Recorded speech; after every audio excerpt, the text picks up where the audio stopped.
dreaming. 'Cause now that I'm here, what I feel motivates me with reason. I guess I've been dreaming. 'Cause now that I'm woke, everything that I see ain't what it seeming. I guess I've been dreaming. 'Cause now that I'm here, what I feel motivates me with reason. I guess I've been dreaming.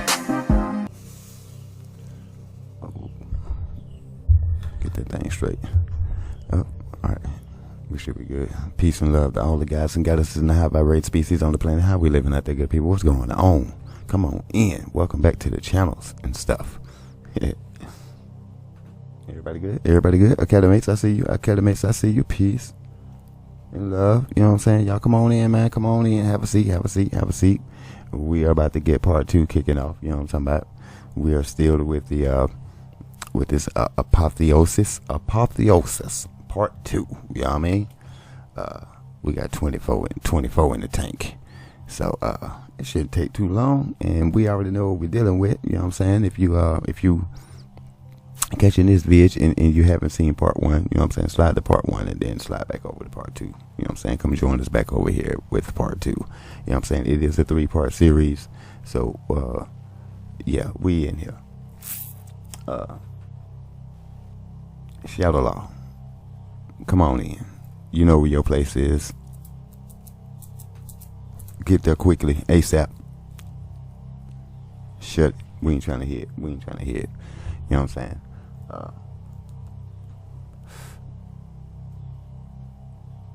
Okay, in the back. New guy. How you doing? How you living? Come on in. Like, share, and subscribe. No pressure. No pressure, of course. No pressure. You know what I'm saying? We ain't got no numerology today, guys. You know, you already know what we're working with if you joined us on the first on part 1. But anyways, you know what I'm saying? Academates, I hope you got what you need, because I do. And without further ado, we're gonna get to what it is that we do. You know what I'm saying? With part 2. Let's get this thing busting. Apotheosis. Yeah. Part 2. Part 2. A radical turn of events has changed the world, What's that? with millions of anomalous humans roaming the earth, and the SCP Foundation struggling to save those that haven't changed. A paradigm shift of normalcy is occurring, and even though the Foundation is completely outgunned, they remain steadfast in their goals. We pick up from part 1 with the Foundation clearly losing the war, and the comic book style action really ramps up in the tale A Farewell to Arms, followed by some more world building and discussions from the anomalous side in A New Age of Magic. What's that? We open up with a remote conversation between the members of the O5 Council, the 13 leaders of the SCP Foundation. At least one of them is completely losing hope in the wake of such drastic circumstances, as some of the affected humans are going on the offensive and wiping out Foundation sites.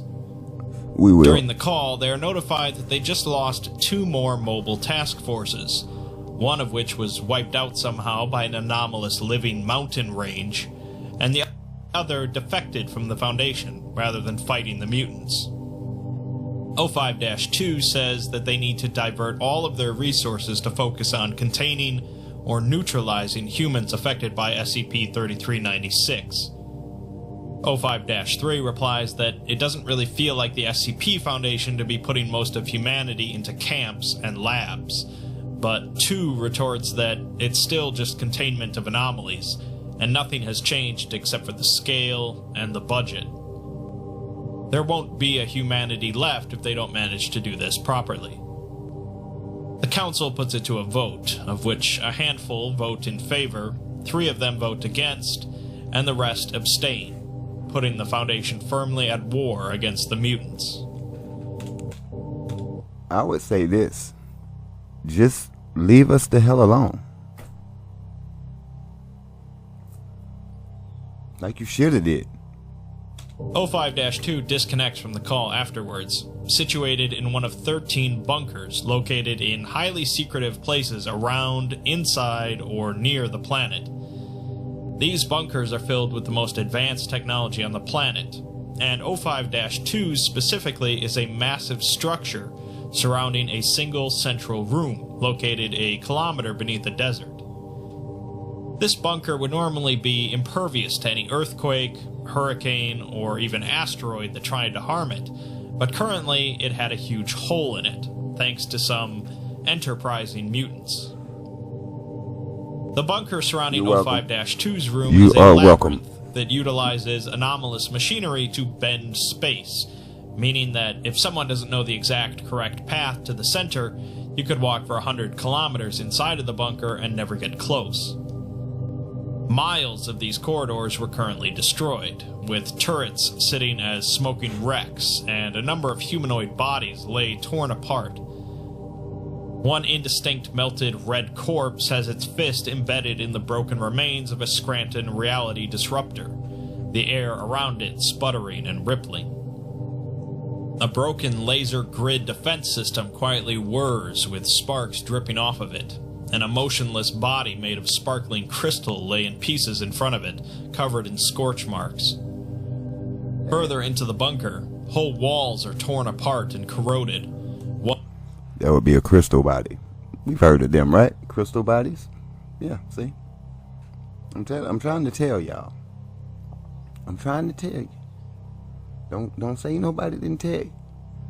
Because universe gonna look at you and say, you know, the information was out there, but I didn't believe it. Well, that's your fault, buddy. You're gonna have to take that. One chewed to pieces by a swarm of fiery moths, and another had been turned to rock candy before being shattered. A turret was currently being chewed on by a T-Rex made of plasma. Someone's body had been crumpled by reality compressing to 2 dimensions before being rolled up into non-existence.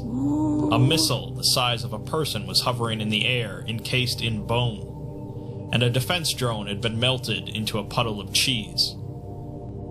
The Scranton reality anchors placed throughout the facility had simply sat and watched, defenseless against such an impressive tide of anomalous forces. In the central room, O5-2 and 2 Foundation agents were preparing for the inevitable breach of mutants.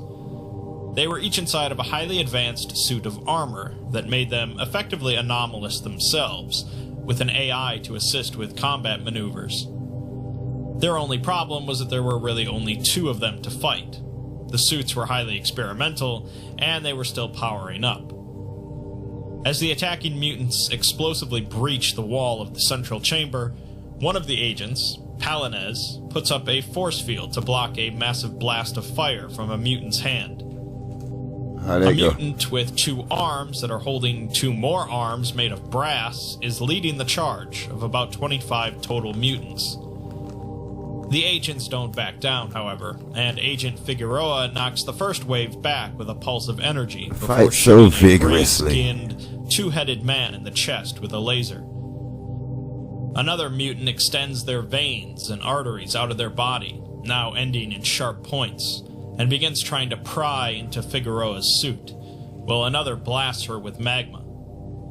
The suit releases a burst of electricity to deal with the vein mutant, but they held on while screaming in pain. Yet another mutant, one with only mouths on its face and neck, opens them and screams with devastating sonic force, but Figueroa manages to swing the vein mutant into the path of the waves, disintegrating him.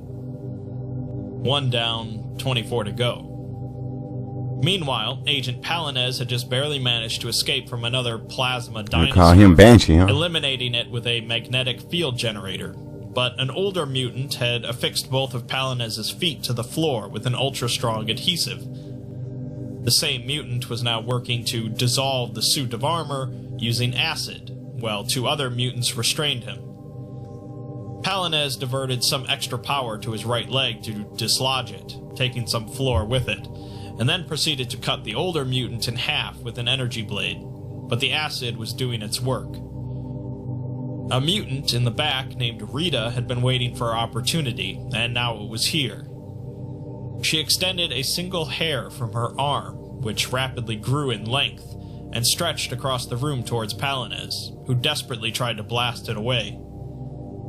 The single hair wormed its way into a millimeter-wide breach in the suit created by the acid, and weaved its way through the layers and cracks, past the undersuit, and onto the agent's skin, where it touched a hair on his arm. In Rita's mind, she spoke a single word, the one that was now etched onto the DNA of her every cell. Thrive. Agent Palinez felt a pinprick on his arm, followed by a shudder through his body, making every hair stand on end.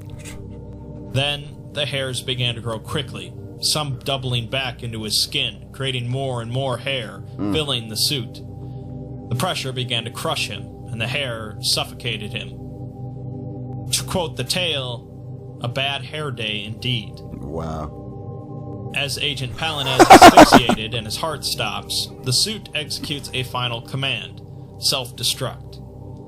Pieces of the outer shell shoot out at twice the speed of light as the suit explodes, turning Rita and the two mutants that had been holding Palinez into nothing but atoms and light.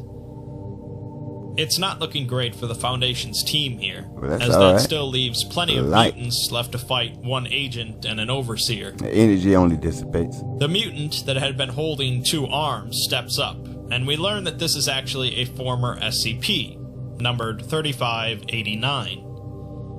His real name is Armando Rivera, and his anomalous trait was being able to manifest new arms when his were removed. These arms grew rapidly. He felt no pain during the process, and although it was possible, albeit much more difficult,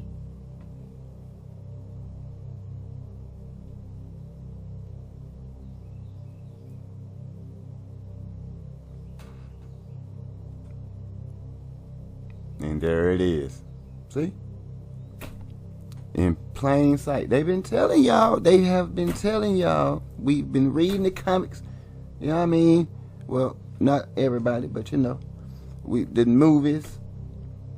I'm pretty sure everybody has seen at least one superhero movie. At least one. At least one. You know what I mean?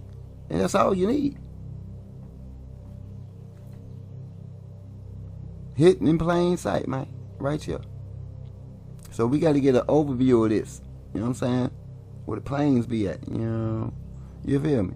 So we can look at this thing. Because I'm trying to tell y'all, bro. Than normal for an exterior force to remove his arms, he himself could easily pull off his own arms. The new arms he grows can be of wildly random substances and compositions, including animal arms, liquids, gases, or amorphous materials. That is crazy. Additionally, Armando retains some degree of control over these arms after being detached, depending on how many he attempts to control at once. The mutant infection, rather than giving Armando a completely new ability, magnified his existing anomalous trait to new heights. He now has far greater control over his detached arms, and can actively choose what substances his new arms are composed of. Being a former Foundation prisoner, it's pretty clear that Armando has a personal vendetta here. I know, right? Armando creates an arm composed I'm sure of anybody explosive, would. And using several more arms in a chain, wraps it around Agent Figueroa's neck before detonating it. The explosion throws the remaining mutants backwards and fills the room with smoke, but another mutant manages to convert the smoke into a large number of metal needles, which he throws at the agent. The agent, however, deflects the needles into a different mutant, and activates an artificial gravity generator to bring the mutants to their knees. Man, it is Activating busting. this took a big chunk of the suit's power, but Figueroa hopes to pick them off while they're pressed down. Get out of here. She approaches a gold-skinned woman, but the woman manifests a shield around herself and the scaly man next to her. Rather than trying to break the shield, Figueroa amps up the gravity generator for a split second to crush the two of them, but this causes the generator to shut down. Figueroa's in a tough spot, as Armando's explosion had managed to crack her armor, her partner was dead, and her suit was running out of power. By this point, only 3 mutants remained. As Armando and another mutant rush Figueroa, the agent lets loose a sonic pulse, blocked by Armando growing the wing of an extinct, anomalous bat. The other mutant leaps into the air, and Armando uses several arms to swing him downwards towards the agent. Figueroa puts up a shield to block the attack, but the mutant suddenly increases his mass 100-fold, smashing through and knocking Figueroa to the ground. Armando pins her there with 17 metallic arms, while the other mutant uses his ultra-dense fists to continually smash her. The armor was really in trouble now, and Figueroa activates a magnetic repulsor field to send the metallic arms flying. She then utilizes a psychic amplifier to liquefy the other mutant's brain. She wasn't out of trouble, though, as Armando had manifested the front leg of a Brachiosaurus and was slamming it down towards her face. She manages to block this, though, and fires 2 balls of energy at Armando. Using several long tentacles, Armando manages to tear off some of Figueroa's armor as she sends him flying with a shockwave. Growing desperate, Armando manifests more mass than he's ever attempted before, growing an arm with a nanometer-thick neutron star skin, which is rather ridiculous to say the least. The sheer force of gravity from this arm pulls Figueroa straight towards him, and he proceeds to slam the arm into her midsection, the blow sending cracks spiraling through the suit of armor and breaking the faceplate. Oh, yeah. Despite this, Figueroa was confident that she would be victorious, as she reaches to her side and throws a null grenade into the air. The gravity of the arm pulls the grenade in, but Armando tosses the arm away as hard as he can. The grenade explodes, leaving an empty void of reality where the arm was. Using her last bit of suit power, Figueroa diverts energy to her palms, releasing a blast of continuous blue plasma towards Armando. Armando began manifesting arms as quickly as he could to block the attack, but things were looking dire. Suddenly, though, Figueroa stopped, the plasma disappearing, and she lets out a single cry of pain. Her right arm and face swiftly turn to translucent crystal, and Armando turns to see the other mutant still living, who was on the floor, straining to keep her 4 eyes open. This mutant had the ability to turn anything she focused on into salt, and although the suit was rapidly reversing the transmutation, it was too late for Figueroa, whose heart crystallized. The other mutants succumbed to her injuries at this point, leaving only Armando and O5-2 in the room. Despite the O5 being on his equipped ass, with the same Armando. suit as the other 2, he was not prepared for combat, and Armando soon stood victorious over the shattered remains of his suit. As O5-2 coughs up blood, he asks Armando if it was worth all the lives he had to throw away to get here. Armando finds that pretty ironic coming from an overseer of the Foundation, and says that every one of them volunteered for this battle. I know, right? They knew what they were doing, and had decided that the reward of a brand new world with no cells was worth it. Armando says that he doesn't think there's a place in this new world for him, though, and proceeds to strangle O5-2. Another crack in the foundations of the old world, hewn by the dead citizens of the new. Let's take a break from the action for now and look at the overall situation from the affected human's perspective. The following section is written as a Serpent's Hand document, and it seems members of a large number of factions are sharing communications through the Serpent's Hand, including Monica's faction in Old Vegas, the Church of the Broken God, and members of the Sarkic cults. According to the Serpent's Hand, the activation of SCP-3396 was a merging of mankind and the Fae, as it had been at some point in the past before separating. The veil over the anomalous was broken, and the SCP Foundation, the GOC, and even the UIU have crumbled because of it. Jake from Old Vegas chimes in to say that he knows the Foundation, and it's foolish to think they're done with them yet. At this point, at least 1 in 3 humans have been affected by SCP-3396, and very little can compare with their combined might, with more humans being converted every day. None of the Serpent's Hand members are aware of the source of the changes, though, that being SCP-3396, since the infection has spread way beyond that location. Even if they were aware of it, it wouldn't exactly explain things, since whatever is behind 3396 seems to be impossible to communicate with. We're given an illustration taken from the 7th book of Apocryphal Visions that is believed to depict current or future events regarding this awakening, but they're not sure what it means. We'll find out later. Definitely discussing what they do know. They know that every human affected by the change shares 3 traits. Believe me, it ain't gonna have anything to do with SCP. Organs throughout the body, possessing magical barriers that no one has been able to bypass thus far. You can call it what you want, though. These organs provide the magical energy needed to power the individual's abilities. And the author suggests that a single affected individual can produce more energy than the strongest living magic users. The second trait these humans share is the mutations, which is a concept that has existed previously in the world of magic, but usually only when rituals went wrong, and never in a positive way. They have attempted to try and figure out exactly how the mutations, the organs, and the fluid from 3396 works, but so far they've been completely unsuccessful. It seems to defy any sort of previous thinking they had on the matter, as the entire process is governed by a single word: thrive.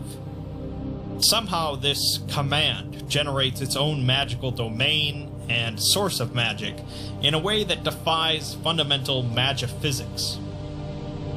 Since you're likely not a wizard, it's okay if you don't understand all that, because the Serpent's Hand doesn't either. It wasn't meant for you to understand. Between the affected humans is that they all are linked together. Everything ain't for everybody. Network. I get it. You know what I mean?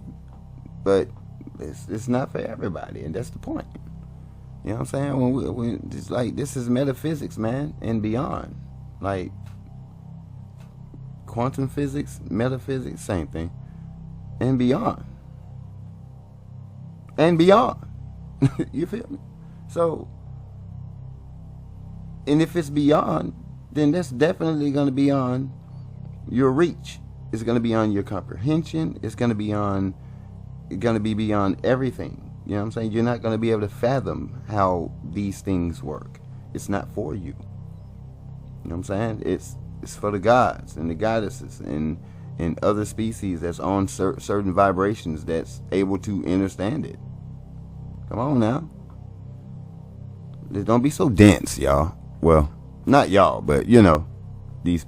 Well, we know how the SCP Foundation is. They dense as hell out there. You know what I'm saying? But whatever. Let's get it. I'm just saying. Epicenter of which seems to be in the western United States, in an area controlled by the Foundation. This would, of course, be 3396, but again, they're not sure yet if that's where the source of the power is, or just a geographic focus. There's just a lot that they don't know or understand about the whole thing, although they have a tremendous amount of respect for it, and obviously the Serpent's Hand couldn't be happier with the shift in normalcy. An excerpt from the 7th book of Apocryphal Visions states, "You will wake within the chrysalis and see the self that is written beyond the lids of the eye. The serpent shall shed its scales and spread its roots. When blue stars shine in the light of Father, the meaning of life will be known. The spawn of daughter will be made to thrive." Again, we'll get some explanation for that later. Let's see what y'all got to say about it. Since the breakout of the infection, there have been 3 primary theories about the nature of the event. Because I know about a father time, and I know about a daughter earth. But we're going to find out, though. He seems to have an answer. He sounds like he has something. They didn't have anything for the last stuff. The magic, of course, is beyond. So let's see if they got something for this. Damn. I think we need to get some new people to handle this situation, because the way y'all going and the way y'all just, you know what I'm saying, you're going to get stepped on. You're definitely going to get stepped on. Y'all say, yeah, you just got stepped on, right? Yeah, I mean, you fought vigorously, but you got stepped on. Stepped on. Most Sarkites believe that this event was brought on by the victory of Grand Karcist Ion over Yaldabaoth. Neo-Sarkics have long believed that Grand Karcist Ion, the traditional leader of the Sarkic cults, was killed some time ago, while the Church of the Broken God believed that he was instead imprisoned. Proto-Sarkics believe that he instead ascended beyond this plane of existence to do battle with the creation deity, Yaldabaoth, on humanity's behalf. They now believe that he was victorious and has consumed the divine flesh, blessing the chosen people of Earth so that they can create a utopia. It would seem that there has been violent reaction. That's what we were doing before y'all got here. And Neo-Sarkic Karcist, who served Yaldabaoth, which supports this theory. He jealous. He got Thanks jealous. to the popularity of He this jumped theory, he jumped out the fence. You know what I'm saying? Is at an all-time. That buddy jumped off the porch early. He dug out the side. You know what I'm saying? He didn't stay all the way to get the thing. You know what I'm saying? To get the spark. We got the spark. Him didn't get the spark. Not completely. And him jealous. He got mad. You know what I'm saying? That's one little story. That's how one go. He got mad. You know what I'm saying? There's certain people, because we got the spark and he didn't get all that. I feel like he got tricked or something. He said nobody's before me. You know what I'm saying? Or over me or whatever. And mama told him, don't lie. There are some people above you. He said, who? He said, they're on earth. And he got mad at us. Not my fault. But that's just one story. Go, you know what I'm saying? Do your research, your due diligence, you know. Do what you got to do to get your understanding, understanding, overstanding. You know what I'm saying? That's the method. That's how we going. All right, let's finish up. We're almost there. Let's finish. Come on now. I'm high across the globe. Defectors of the Foundation and the GOC instead believe that this event was caused by an anomaly responsible for the original creation of life. The presence of anomalies throughout history suggests that humans by their nature are not natural entities, and the sudden awakening of magical powers seems to be an evolution of this trend. In other words, they believe that humans were created by a deity to be singularly unique, and this breakout of magical abilities is just another step on humanity's evolutionary ladder. They are divided, though, on whether or not the deity responsible is the Abrahamic God or some other creator deity. The third theory, held by the Church of the Broken... Oh, he's involved, all right. He ain't involved with the creation of us, though. He didn't make us. There's some other people here he made, though. Yeah. That's a fact right there. That's a fact. Cause when he said let us make man in our image. Let us make man in our image. Let us. That us was us. Make man. So somebody made man. We did. It wasn't everybody plan to make man. Or mankind. For that matter. And just because you have an arm, leg, arm, you know what I'm saying? Arm, leg, arm, you know what I'm saying? Well, how'd it go? Arm, leg, arm, head. Yeah, that don't make you, I guess if you want to say human, doesn't really make you that. We have avatars. And there's species here that have avatars. Okay?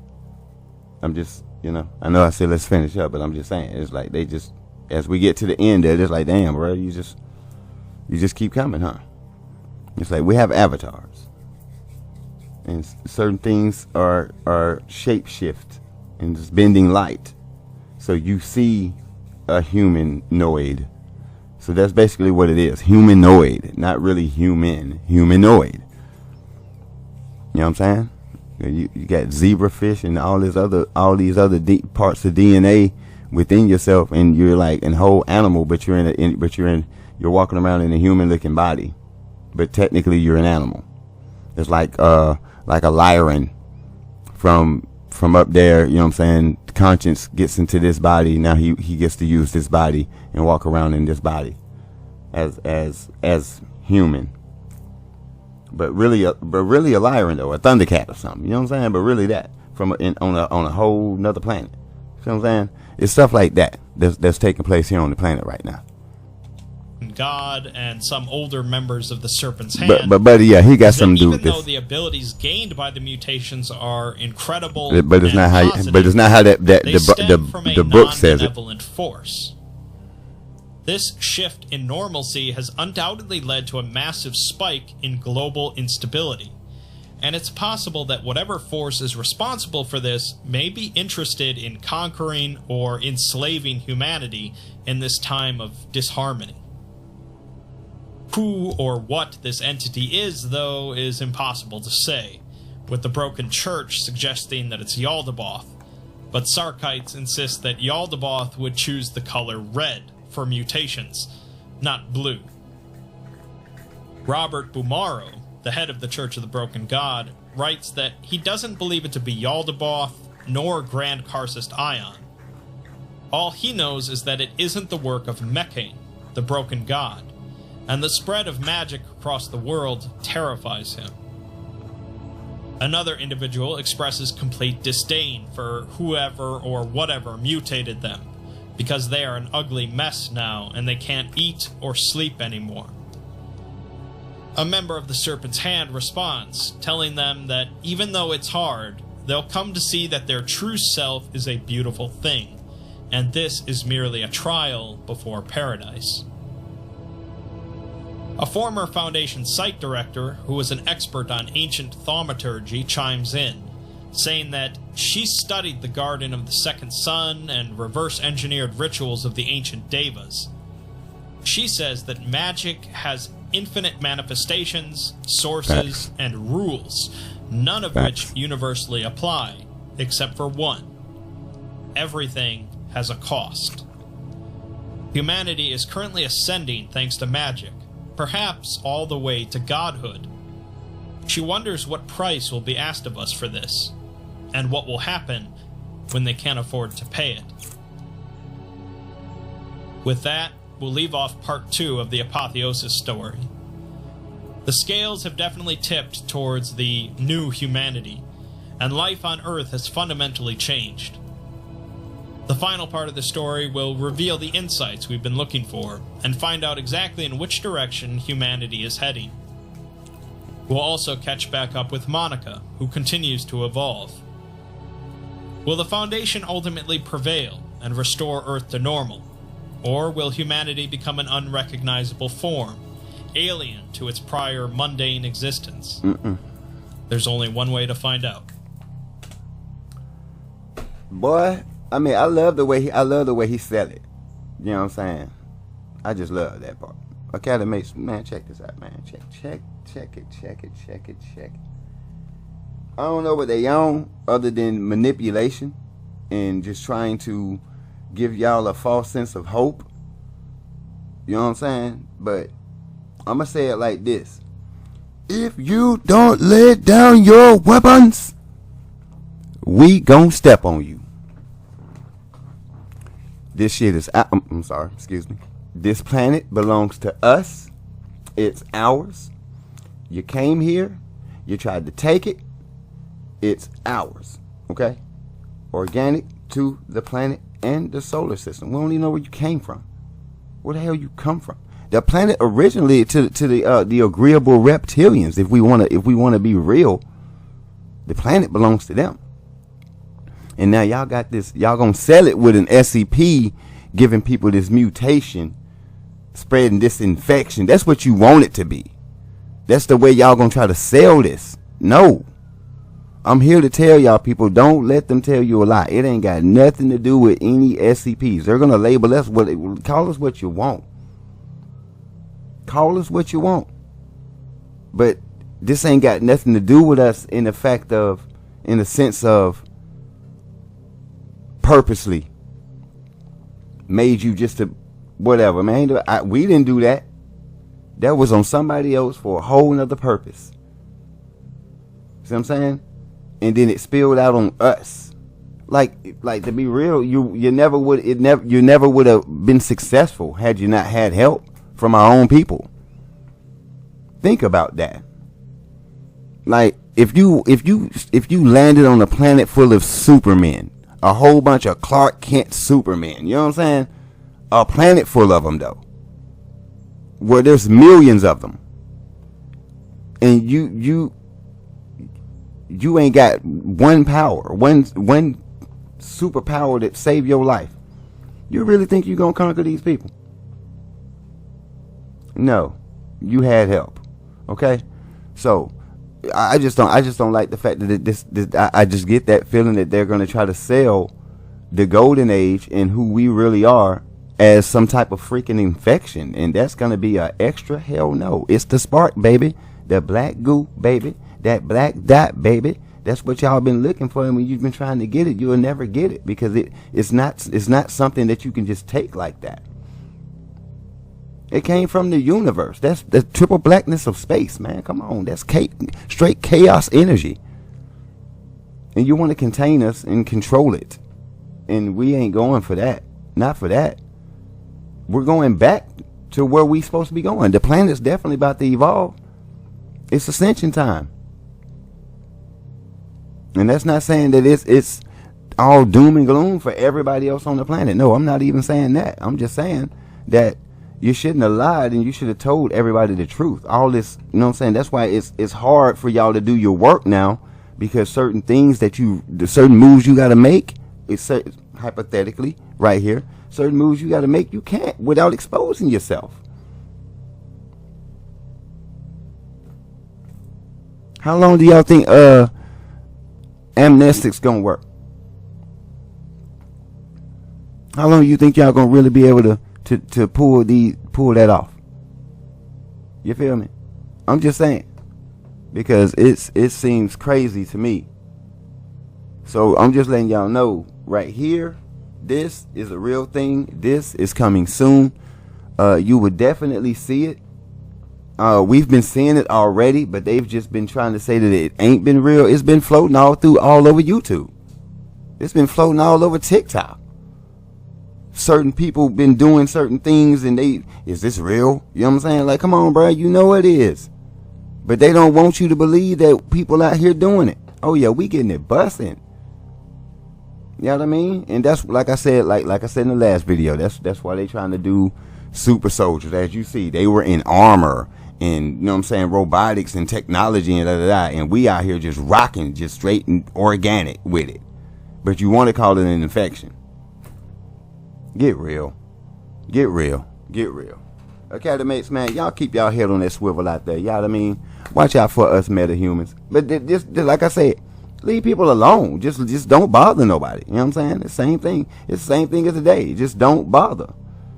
And you ain't got to worry about nothing. But that's the problem. People always want to be nosy and always want to get in people's business. And you always want to have this God complex, and you want to be something that you're not. You'll never be, because you weren't spawned that way. You weren't supposed to be that way. You weren't even supposed to be. Let the story tell it. You weren't even supposed to be. It's like, I think it was breaking universal law to do that, what y'all did. So I ain't in that. I'm just trying to get back to who I am. You know what I'm saying? What I am. The full me. Not just, you know what I'm saying? This, I'm trying to, you feel me? But I definitely been remembering things. I mean, a lot of people's been remembering stuff.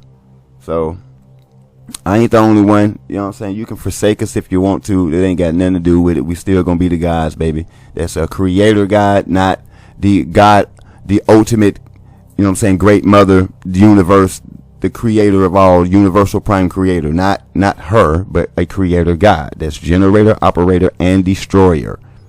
You know what I'm saying? That's the creator God. That's the position that we've been given when we got that spark, that soul. Everybody don't have one of those. You got spirit, but not a soul. That's the spark. See what I'm saying?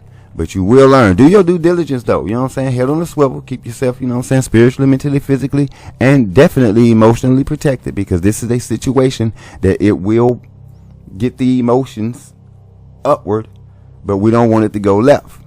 You know what I'm saying? We don't want it to go left. We just need some understanding with this. And I know that's going to be hard for a lot of people to grasp that concept, but it's just, it is what it is. Just, I would say like this: if you wanted us to go with what people have been going with for the past, since you got, you know what I'm saying, since y'all landed, then we gonna need y'all to go along with this right here, because I be dang if I'm gonna continue to know who I am and sit here like this waiting on everybody else to wake up. It's not gonna happen. So that's why I'm doing the work now. I've been go cool on y'all ass, man. I'm just being real, y'all. You know what I'm saying? But anyways, y'all keep yourself out of trouble out there. You know what I'm saying? Y'all, I don't know how long the hurricane gonna be busting. For real. I heard it's getting pretty bad out there in Florida. So, you know what I'm saying? My condolences to anybody that fell and transcended the realm. You know what I'm saying? As of now, they it's going down out there. You feel me? So, yeah, y'all be safe. And I told you, don't take it lightly. This year it's not just weather anomalies, man. This is something definitely spiritual. It's a spiritual thing. It's these weather anomalies is spiritual, man. It's spiritual happenings going on. The planet is evolving. It's time to rise. You know what I'm saying? The sun has been kicking, and things have been changing, and they just trying to keep everybody distracted, trying to keep you looking here, looking there, looking here, looking there. That's why when you come here, I'm going to put you on some stuff about this stuff and some stuff out there about that stuff. You know what I'm saying? And some stuff about yourself. You know what I'm saying? To have a good look at yourself, because you better know thyself in this time. I'm going to say it like that. You better know thyself in this time, because it's about that time.